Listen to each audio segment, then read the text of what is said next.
smoking revolver, standing over the victim who happened to be your lover, and you're telling me you're innocent?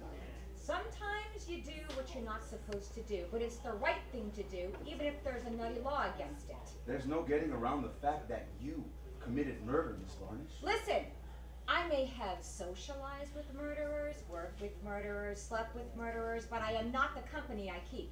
You were found with a smoking revolver standing over the victim who happened to be your lover, and you're telling me you're innocent? Didn't you ask me that already? Yes, I'm sorry, I think I did. You're strangely intoxicated by me, aren't you? Don't turn the tables. I know when a guy is intoxicated, and I know when a guy is intoxicated by me. And you, Officer Calvin Coolidge, are intoxicated by me. My blood red lips, my blood red nails, the dried blood on my forearm that's salmon pink. And what if I am? I've known phonies like you. You want a morsel of danger. You want to stick it in your mouth, swish it around, and spit it out because it tastes like rancid tiramisu. You've had rancid tiramisu? I've had rancid everything. Look at the diligent detective with those big brown eyes and your athletic torso and firm set of buttocks and your macho stapler. I bet you're a notorious heartbreaker. The boy next door, all grown up. And who are you? The girl next door, all beaten up? I may be beaten up, but my mess of an appearance looks like the result of mad, ruckus, monkey love, don't you think? Well, we're discussing the murder of Moose Churchill.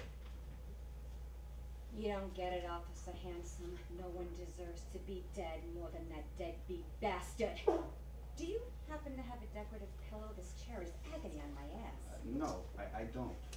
Look, I need to know about your life, Ravina. What was your childhood like? Small town hell. Mother was manic, sister depressed, father had 5 other wives in 4 other counties, not to mention 6 other kids with 2 more on the way. I learned at an early age that you can lie through your teeth and almost get away with it. My breasts were gigantic for a girl of 13. So everyone treated me like a pariah, except for the UPS delivery men and the Detroit chapter of the Boy Scouts of America. Stay on track, Ravina. Right. I skipped town as soon as I saved a few bucks from babysitting the neighborhood brats. Hopped a midnight train to Athens, Georgia because I thought it sounded romantic. But the place was stifling and the accent revolted me. So I headed north. Where? Nashville, Charleston, Annapolis, MD. I met an MD, a podiatrist with a foot and ankle fetish. He fell in love with my lower leg region, got down on one knee and proposed marriage. But that would have been like spending life with a drunk who worked in a liquor store. Let's jump ahead to present day. You mean like today? More like yesterday. Tell me, what do you do in your spare time? Well, I play the lute, the flute, and the French horn. Every day I open jars for the elderly Jews in my building. I also do shopping for a paraplegic paralegal. You know, she has no trouble getting to work, but you try getting to the front of a crowded deli counter on crutches. Oh, you're telling me the good-natured, upstanding citizen you just described allowed herself to get involved with a thug like Churchill? That's a heck of a hard one to swallow. Moose was a cunning, clever operator who knew how to seduce a dame. Sure, he was contemptible, but he could coax a cat of a candy bar. And when it came to killing, he was clinical and cold-blooded, like Klaus von Bülow. Do you happen to have an amphetamine? No, I don't. Do you know how to seduce a dame, detective? I know enough, but I would treat a dame with respect. I wouldn't force her to tattoo my initials on her butt. I wouldn't give individual names to each of her breasts. I wouldn't force her to pleasure me in a bowling alley just because it's my birthday or the first Monday of the month. I don't have those filthy kinds of thoughts, the kind that Moose Churchill had. He didn't have thoughts like that. Well, where did you first meet the guy? That's redundant. Okay, where did you meet the guy? At my laundromat, Ravina's Recycle, corner Jaundice and Shank. How'd you get involved? I was offered the manager gig at Laundroland, and I grabbed it. Decided to take that rotten, stinking dump and change its name and turn it into a showplace. 20 shining washers, 16 state-of-the-art dryers.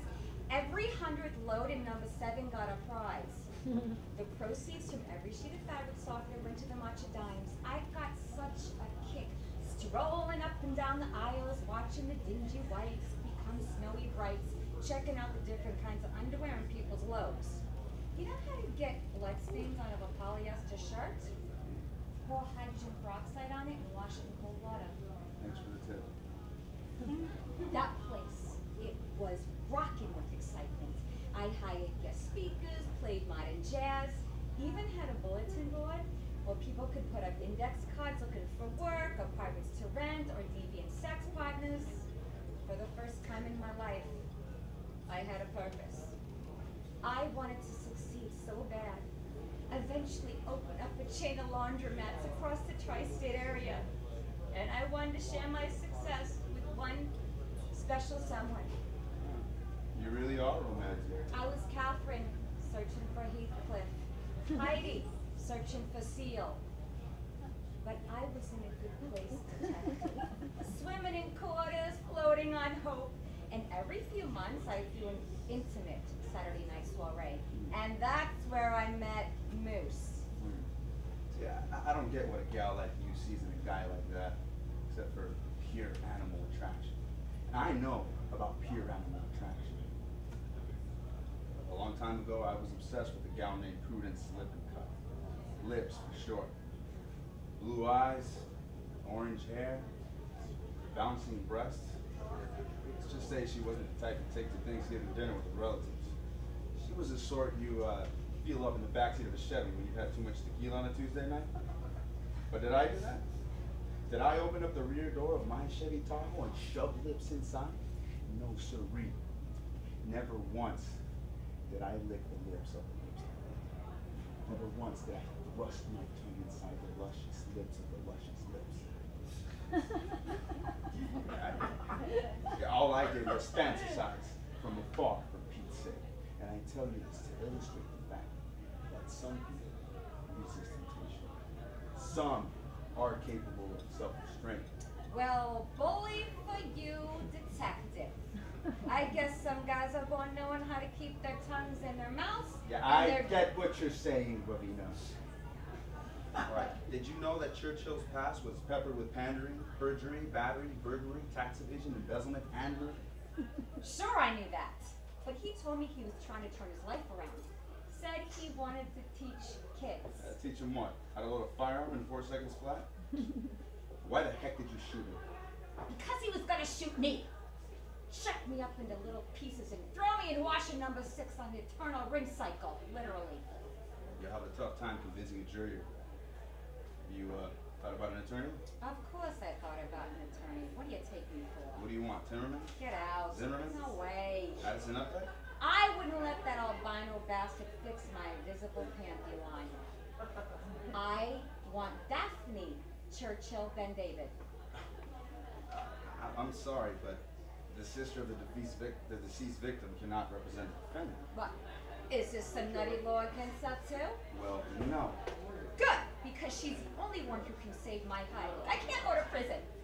I acted in self-defense, so it would be a fatal failure of justice if I'm found guilty. I mean, do you think I have a chance? You might have a chance. A tiny, minuscule one. But I need to know the truth. Do you launder more than shirts and ties? I also do ponchos and pantaloons. Listen. You're pretty cocksure there, detective. Listen, I need to know every detail about your relationship with Moose, no matter how lewd, lustful, or perverse. You need to tell me every intimate detail, no matter how raunchy, obscene, sleazy, salacious. I don't care how carnal, crude, lewd, oral, or vaginal. All right, detective, I get what you're saying. Fine. So, start at the beginning, Ravina. You said you met this lowlife at one of your parties? It was the first night of summer, after a frigid, brutal spring. 5 blizzards and 6 monsoons in May alone. The snowbanks froze into gray barricades as impenetrable as anything built by the Bolsheviks during the Russian Revolution. Yes, it was the night of my party. It was also the night of the fight, you know, the big blaze on Broadhaven near Slush.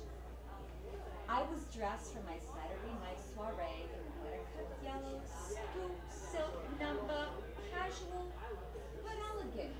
You know, the kind of outfit Gwyneth Paltrow might wear to a pap smear. And the lights dim, that's the end of the first scene.